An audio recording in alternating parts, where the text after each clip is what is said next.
Daniel chapter 1. Daniel in Nebuchadnezzar's court. During the 3rd year of King Jehoiakim's reign in Judah, King Nebuchadnezzar of Babylon came to Jerusalem and besieged it. The Lord gave him victory over King Jehoiakim of Judah and permitted him to take some of the sacred objects from the temple of God. So Nebuchadnezzar took them back to the land of Babylonia and placed them in the treasure house of his God.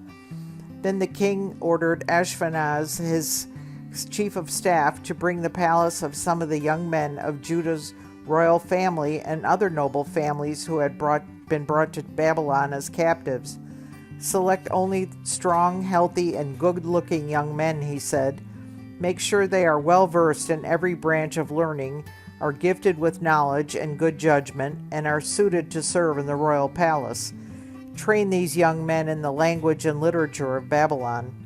The king assigned them a daily ration of food and wine from his own kitchens. They were to be trained for 3 years, and then they would enter the royal service. Daniel, Hananiah, Mishael, and Azariah were 4 of the young men chosen, all from the tribe of Judah. The chief of staff renamed them with these Babylonian names. Daniel was called Belteshazzar, Hananiah was called Shadrach, Mishael was called Meshach, and Azariah was called Abednego. But Daniel was determined not to defile himself by eating the food and wine given to them by the king. He asked the chief of staff for permission not to eat these unacceptable foods. Now God had given the chief of staff both respect and affection for Daniel.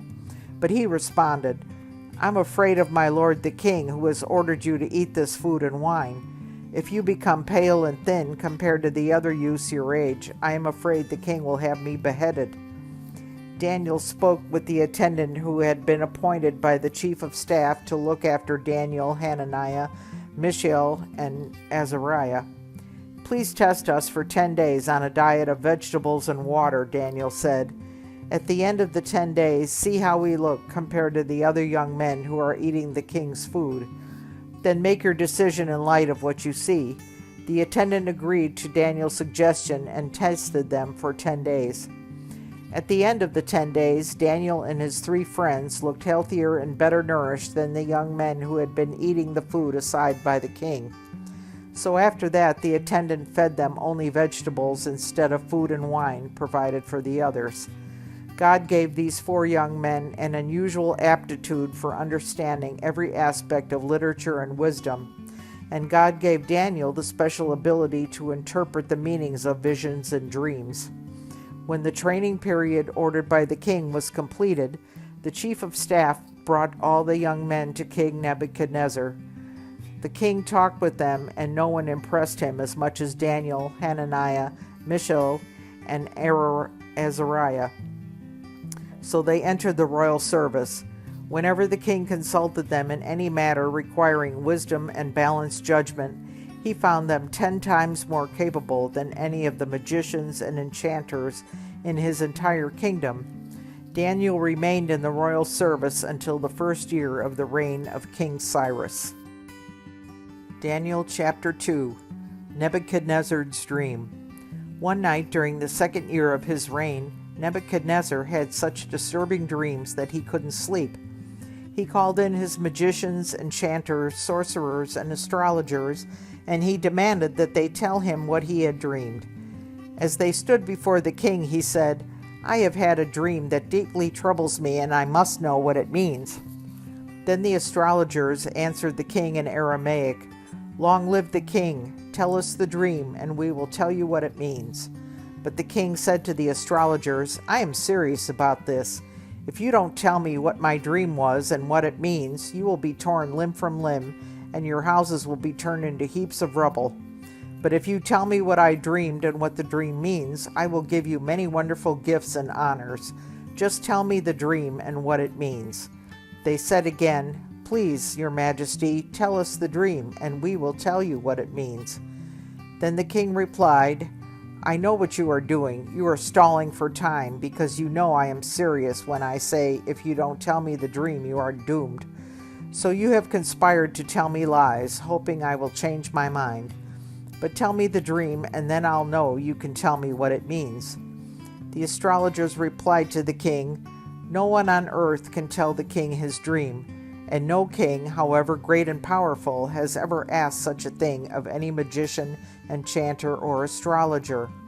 The king's demand is impossible. No one except the gods can tell you your dream, and they do not live here among people." The king was furious when he heard this, and he ordered that all the wise men of Babylon be executed. And because of the king's decree, men were sent to find and kill Daniel and his friends.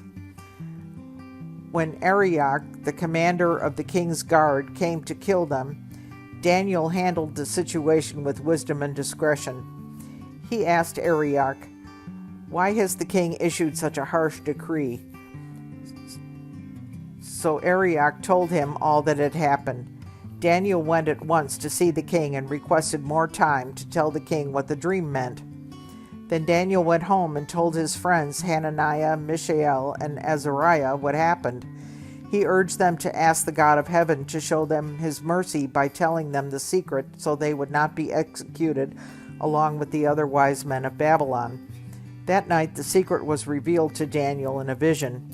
Then Daniel praised the God of heaven. He said, "Praise the name of God forever and ever, for he has all wisdom and power. He controls the course of world events. He removes kings and sets up other kings. He gives wisdom to the wise and knowledge to the scholars. He reveals deep and mysterious things and knows what lies hidden in the darkness, though he is surrounded by light. I thank and praise you, God of my ancestors, for you have given me wisdom and strength. You have told me what we asked of you and revealed to us what the king demanded."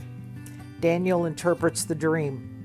Then Daniel went in to see Arioch, whom the king had ordered to execute the wise men of Babylon. Daniel said to him, "Don't kill the wise men.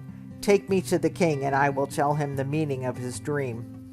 Arioch took Daniel to the king and said, "I have found one of the captives from Judah who will tell the king the meaning of his dream."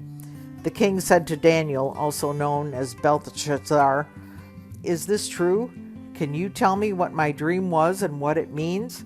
Daniel replied, "There are no wise men, enchanters, magicians, or fortune-tellers who can reveal the king's secret. But there is a God in heaven who reveals secrets, and he has shown King Nebuchadnezzar what will happen in the future. Now I will tell you your dream and the visions you saw as you lay on your bed. While your majesty was sleeping, you dreamed about coming events. He who reveals secrets has shown you what is going to happen. And it is not because I am wiser than anyone else that I know the secret of your dream, but because God wants you to understand what was in your heart.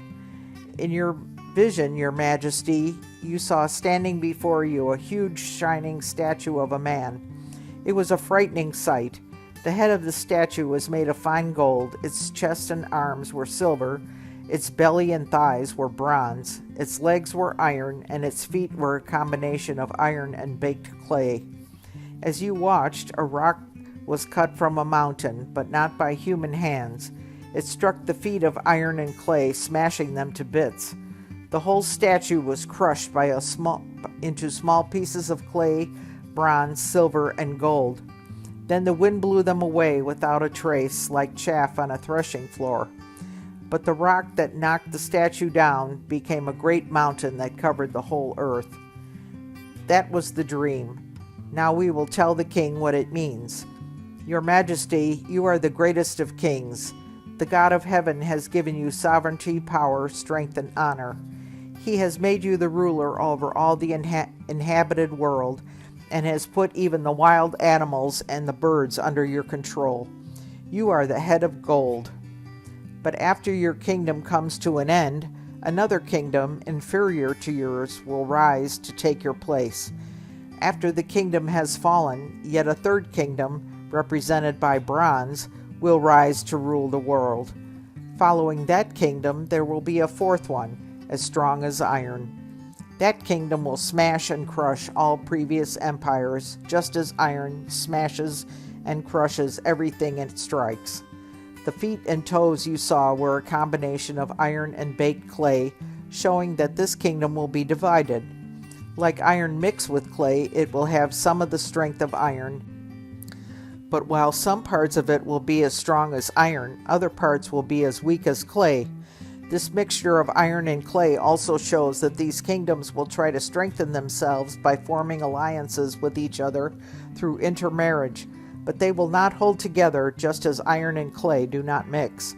During the reigns of those kings, the God of heaven will set up a kingdom that will never be destroyed or conquered. It will crush all these kingdoms into nothingness, and it will stand forever.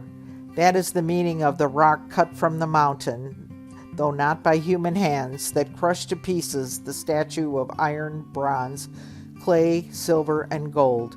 The great God was showing the king what will happen in the future. The dream is true, and its meaning is certain. Nebuchadnezzar rewards Daniel. Then King Nebuchadnezzar threw himself down before Daniel and worshipped him, and he commanded his people to offer sacrifices and burn sweet incense before him. The king said to Daniel, "Truly your God is the greatest of gods, the Lord over kings, a revealer of mysteries, for you have been able to reveal this secret." Then the king appointed Daniel to a high position and gave him many valuable gifts. He made Daniel ruler over the whole province of Babylon, as well as chief over all his wise men.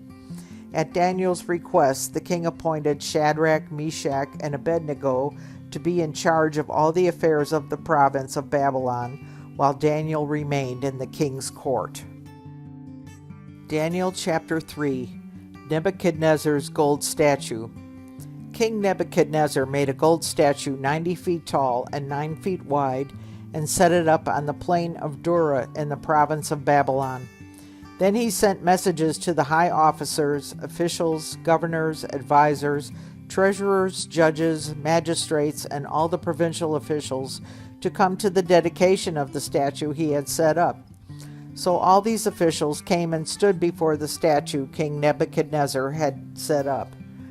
Then a herald shouted out, "People of all races and nations and languages, listen to the king's command.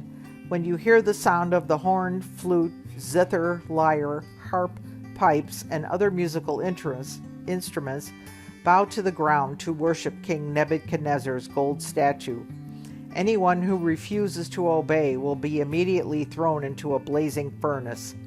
So at the sound of the musical instruments, all the people, whatever their race or nation or language, bowed to the ground and worshipped the gold statue that King Nebuchadnezzar had set up. But some of the astrologers went to the king and informed on the Jews. They said to King Nebuchadnezzar, "Long live the king! You issued a decree requiring all the people to bow down and worship the gold statue when they hear the sound of the horn, flute, zither, lyre, harp, pipes, and other musical instruments. That decree also states that those who refuse to obey must be thrown into a blazing furnace. But there are some Jews, Shadrach, Meshach, and Abednego, who you have put in charge of the province of Babylon. They pay no attention to you, your majesty. They refuse to serve your gods and do not worship the gold statue you have set up." Then Nebuchadnezzar flew into a rage and ordered that Shadrach, Meshach, and Abednego be brought before him. When they were brought in, Nebuchadnezzar said to them, "Is it true, Shadrach, Meshach, and Abednego, that you refuse to serve my gods or to worship the gold statue I have set up? I will give you one more chance to bow down and worship the statue I have made when you hear the sound of the musical instruments. But if you refuse, you will be thrown immediately into the blazing furnace. And then what God will be able to rescue you from my power?" Shadrach, Meshach, and Abednego replied, "O Nebuchadnezzar, we do not need to defend ourselves before you. If we are thrown into the blazing furnace, the God whom we serve is able to save us. He will rescue us from your power, your majesty. But even if he doesn't, we want to make it clear to you, your majesty, that we will never serve your gods or worship the gold statue you have set up." The blazing furnace. Nebuchadnezzar was so furious with Shadrach, Meshach, and Abednego that his face became distorted with rage. He commanded that the furnace be heated 7 times hotter than usual. Then he ordered some of the strongest men of his army to bind Shadrach, Meshach, and Abednego and throw them into the blazing furnace. So they tied them up and threw them into the furnace, fully dressed in their pants, turbans, robes, and other garments.